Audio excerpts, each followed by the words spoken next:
এই কিরে, ঘুম থেকে উঠছিস না কেন এখনো? ওর শিগগির। আরে চোর তো আবার এসে আমার সব ফুল তুলে নিয়ে গেল রে। আর ইনি স্বপ্ন সুন্দরী দেখে ফুলে ফুলে ঢলে ঢলে পড়ছেন। এই ওঠ বলছি, ইউ স্লিপিং ফুল। চোর কই?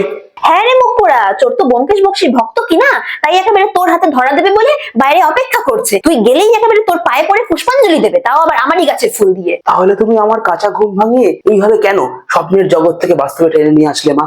তুই তো চোর ডাকাত ধরার একেবারে এক্সপার্ট, তাই জন্য এখন যা বেরিয়ে পড়। বেশি দূর হয়তো যায়নি, এখন বেরিয়ে পড়লে ঠিক ধরে ফেলতে পারবি। কিন্তু ওই মাঝরাতের নিশুতি অন্ধকারে বেরোলে শেষকালে রাস্তার কুকুরগুলো আমাকেই না চোর সন্দেহ করে বসে। কিন্তু এখন যদি তুই না যাস, কাল থেকে কিন্তু গোটা পাড়া তোকে সত্যান্বেষীর বদলে ফুলওয়ালা বলে শনাক্ত করবে। তখন ফুল, বেলপাতা, আম পাতা, তুলসী, দুব্বো এইসব তুই অন্বেষণ করে বেড়াস।